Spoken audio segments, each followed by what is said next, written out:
So, yeah, what happens when the WHO, the World Health Organization, okay, makes it a level 6?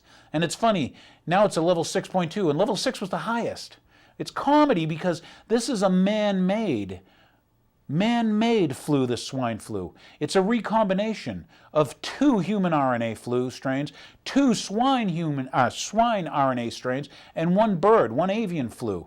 And who paid to do this? You did in 2007. Now all of a sudden, all these pharmaceutical companies are going to make money, all this hype, nobody's really died, but they've got you believing it. And if you follow the last 2, quote, pandemics, like 76, started at a military base, kind of strange. Hey, 1918, oh, Spanish flu started at a military base here in Massachusetts. Fort Devens, you think I'm lying. The one in 76, swine flu, was at a New Jersey military base. Right by no, it's not far from Fort Detrick, Maryland, huh? But anyway, this is interesting. Take a look at this picture. This is the WHO, the World Health Organization, telling you that they release similars in vaccines. What's a similar? What do they call a similar? Well, they put the trace elements of these, things so that it already puts it in the populace. Wow, why would they want control? Who started the World Health Organization? Who started the UN? Who funded them? Where's the money? Follow. Whoa, follow the money. Rather interesting, huh? So anyway, once again, the new H1N1, being a man-made recombinant, okay, because I don't think a pig was screwing a human, which was screwing a bird. Come on, people. And especially when in 2007 we paid to create it, we, the American people. Yeah. So anyway, here's a little thing for you. This is Bob Hedlund, one of our representatives. Where's Lou Kafka? Get Kafka out here. I want to see my representative and find out how they did SO 2028. Okay, here's him talking about it. Once again on Fox, and I'm not even a Fox Channel lover. Knows forceful quarantine by the state, mandatory vaccinations, you know how controversial that is, allow forceful entry, allow forceful entry into a home, put people in jail if they don't cooperate, and fine them $1,000 a day if they don't cooperate. That seems severe. Yeah, in the bill, there are no forced vaccinations in the bill. There can be steps taken later if someone refuses a vaccination, if in fact they pose a public health threat. I don't like that. I don't like some of the expanded abilities of government to do investigations on private property, and just the definitions alone in this bill as to what determines a public health threat, I think needs to be tightened up. And those are some of the concerns we have expressed let me get to the House in hopes they tighten the bill up. What about the whole idea of just expanding government power? I mean, you think that's a good idea? No, I'm someone who fights the expansion of government power every day in Beacon Hill in Massachusetts. Well, we had this bill come up. Again, we vetted this bill through the members that we have in our caucus on the Health Care Committee. And quite frankly, I do think that this thing did fly under the radar of many, many people, to be honest with you. We did this bill at a time when we were discussing the state budget. We had a number of ethics reform bills, pension reform bills.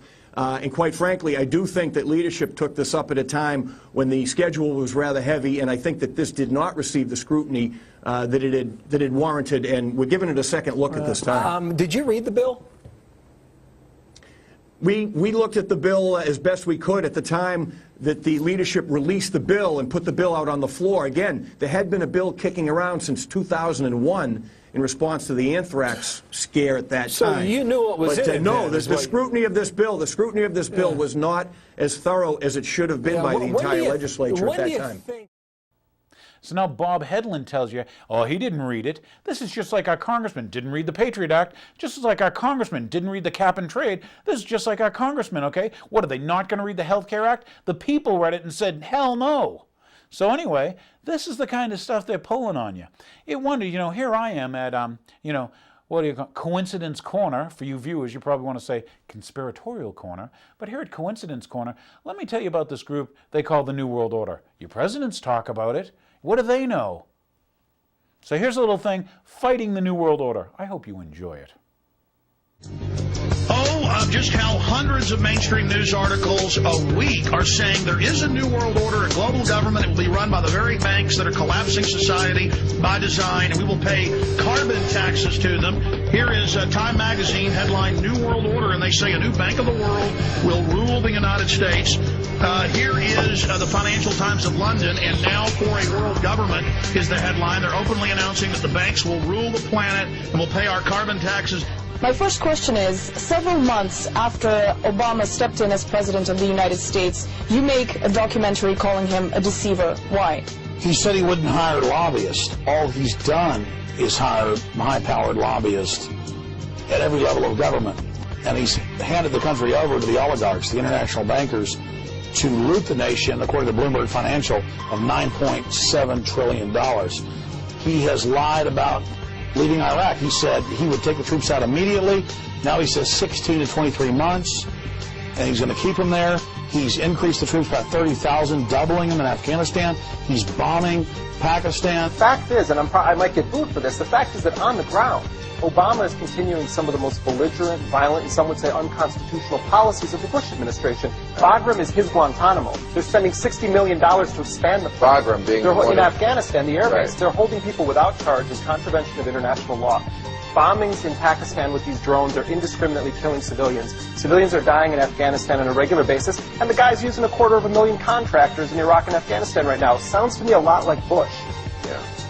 So we will incarcerate people preventively. Preventive incarceration. Indefinite detention without trial. That's what this is. That's what President Obama proposed today, if you strip away the euphemisms.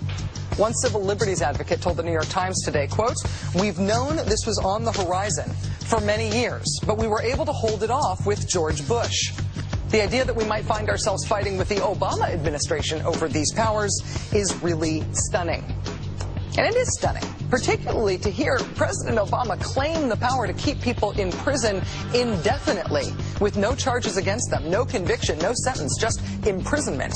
It's a good thing I'm not the president. I'm an independent, because I would prosecute the people who did it, I would prosecute the people who ordered it, and they would all go to jail. My government's never lied to me, have they? Let's see, where should we start? The Gulf of Tonkin incident? Now that took us into war in Vietnam. They've now admitted it was a lie.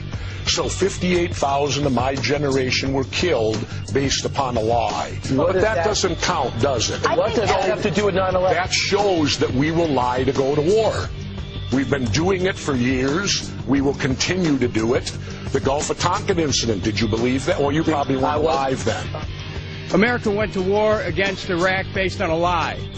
We were told in 2002 Iraq had weapons of mass destruction. The previous administration even pursued torture to try to extract false confessions to try to justify the war. It's time to tell the truth. The truth is we should not have prosecuted a war against the Iraqi people.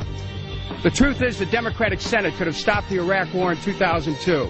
The truth is we Democrats were given control of Congress in 2006 to end the war. Get out of Iraq. Get out of Afghanistan. Come home, America. Come home. Federal Reserve is no more federal than Federal Express. But yet it has the power to determine the direction of use of money in our economy. If we could take that power back and put the Federal Reserve under Treasury, we start to be in a position of being able to control monetary policy on behalf of the United States people. They're creating another bubble, the bailout bubble, which is bigger than the dot-com bubble, bigger than the real estate bubble. The bailout bubble is $12.8 trillion in the pipeline. The government is now being involved in businesses. It's a whole different game. There's nothing to inflate. So we're going to see the tax riots. We predicted them. So what's happening is the Federal Reserve, and by the way, the Federal Reserve is no more federal than Federal Express. It's a private company. What they're doing is these are the people that caused the problem are now being asked to fix it. It's an illusion. We should not be increasing government spending. Government should be cutting its spending. If we can cut spending enough, then maybe we can cut taxes. But if we just cut taxes and the government keeps spending, the real cost of government isn't what it taxes, but what it spends. And if it doesn't take it from us honestly through taxes, it's going to do it dishonestly by creating inflation. And that is exactly what they're doing. And we're going to pay for this, not in the future, but right now. We had a phony economy based on borrowing money, spending borrowed money. We need to base our economy on saving money, on producing things. And so the credit crunch This is not the problem. Credit needs to be allocated away from consumers. We need to stop borrowing money and buying stuff and concentrate on saving our money so we can make stuff. And maybe that's going to mean a rather severe recession, but what the government's going to do is it's going to turn this into an inflationary depression, which is going to be much, much worse.